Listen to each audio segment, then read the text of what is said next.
إنا نحن نزلنا الذكر وإنا له لحافظون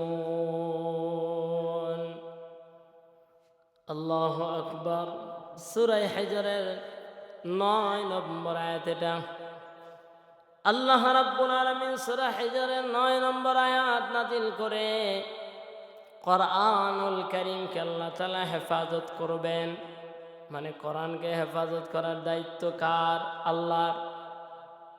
আমার ভাইরা, শুধু কোরআনকে হেফাজতের দায়িত্ব আল্লাহর না, মূলত ইসলাম হেফাজত দুনিয়ার কেউ করবে না, করবে বলে স্বয়ং রব্বুল আলামিন।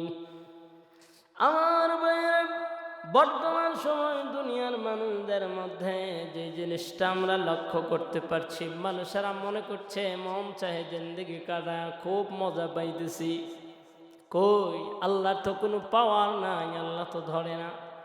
ও বেঈমানেরা, বাংলার জমিনের আমি আজকের যে একটা বিষয় নিয়ে আলোচনা করতে চাচ্ছি, কোরআনুল কারীমের আয়াত এমনিই নিয়ে আসে নাই।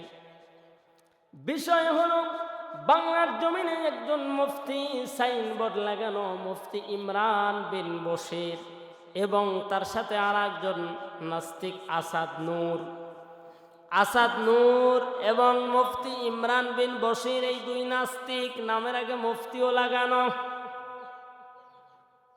এই নাস্তিক যে কথাটি হুমকি দিয়েছে, বাংলার মুসলমানেরা সাবধান হয়ে যান। এই দুইজন, মুফতি ইমরান বিন বশির আর আসাদ নূর, এই দুই কুলাঙ্গার, মানে এই দুই হলো নাস্তিক।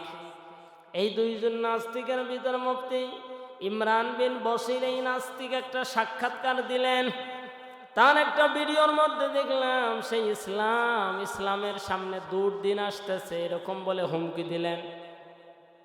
বাংলাদেশের সোশ্যাল মিডিয়াতে যারা বেশি জায়গা দখল করে ফেমাস, এর লিস্টের মধ্যে আছে যেমন মিজানুর রহমান আজহারি, শেখ আহমদুল্লাহ, এরপরে আবু তোহা মোহাম্মদ আদনান।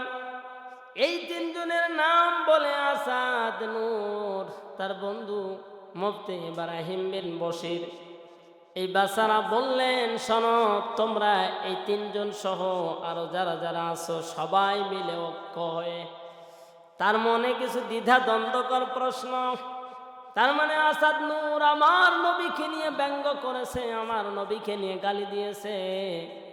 আসাদ নূর এই বেচারা একজন মোবাইলের দোকানদার ছিল।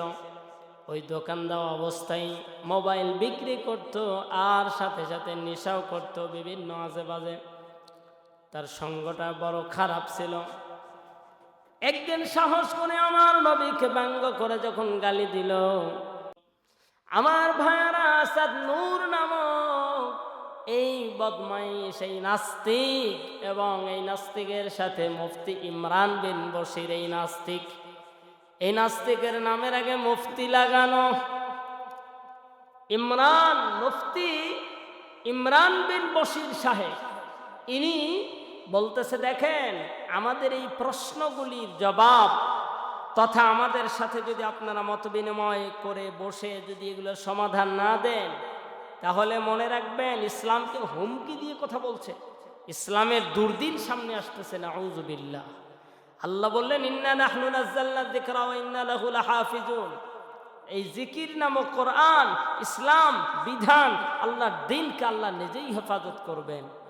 আর এই কুলাঙ্গার, এই নাস্তিক মুফতি ইমরান সাহেব হুমকি দিয়ে বলতেছেন, শোনেন, আপনারা মনে রাখবেন আমাদের সাথে কমপক্ষে 1000 নাস্তিক এখন জড়ো হয়ে গেছে। নাউযুবিল্লাহ।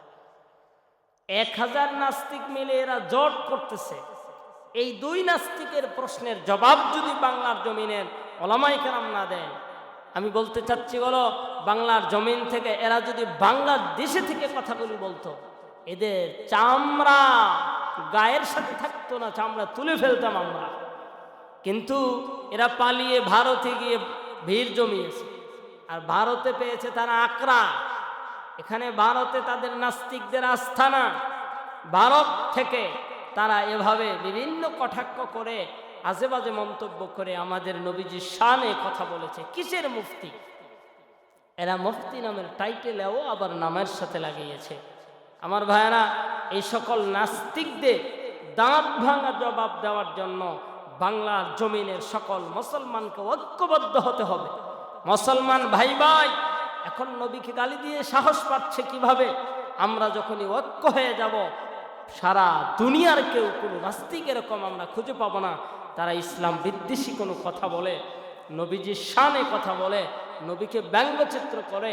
আমার ভাইয়েরা, এজন্য আমরা যত মুসলমান আছি আমরা সবাই ঐক্যবদ্ধ হয়ে যাই। বিশেষ করে ইসলামিক যারা বড় বড় স্কলার আছে, আমি তাদেরকে পরামর্শ দিব যে আপনারা সবাই চেষ্টা করে এই দুইটা মানে নাস্তিকের সাথে আমরা বসে তারা যা বলতে চায় কোরআন সুন্নাহর আলোকে তাদের দাঁত ভাঙার জবাব দেওয়া। এবং মুফতি বশির বিন ইমরান সাহেব, মুফতি ইমরান বিন বশির সাহেব উনি বলেছেন যে আপনারা যদি আমাকে বুঝাইতে পারেন তাহলে আমি কি করব? তওবা করব। এ কথাটা বলেছেন। সেই জন্য আমাদের বাংলাদেশের বিশেষ করে উনি অনেক বড় বড় উলামায়ে কেরাম আছে, তাদের কাউকে পছন্দ হয় নাই, উনি তিনজনকে পছন্দ করেছেন। একজন হলো ডক্টর মিজানুর রহমান আল আজহারি, এরপরে শেখ আহমদুল্লাহ, এরপর আবু তোহা মোহাম্মদ আদনান। এনাদের তিনজনের নাম তিনি উল্লেখ করেছেন। নইলে হুমকি এভাবে দিয়েছেন 1000 নাস্তিক নিয়ে তারা ইসলামের 12টা বাজাবে। আমি এই কথা শোনার পরপরই বলেছেন আউযুবিল্লাহ, সম্ভব না। দুনিয়া চলে যেতে পারে, ইসলাম কোনোদিন দুনিয়ার থেকে বিদায় হবে না। যত নাস্তিক আছে, যত মুরতাদ আছে, যত বেঈমান আছে, সব দুনিয়ার থেকে ধ্বংস হবে। ইসলাম আছে, থাকবে, থাকবেই। ইসলাম কোনদিন জমিন থেকে বিদায়ী হবে না, বরঞ্চ ইসলামের বিজয় দিন সামনে। আল্লাহ রাব্বুল আলামিন ইসলামকে বিজয়ী ভেসে আমাদেরকে দেখার মতো তৌফিক যেন আল্লাহ রাব্বুল আলামিন আমাদেরকে দান করেন ইনশাআল্লাহ।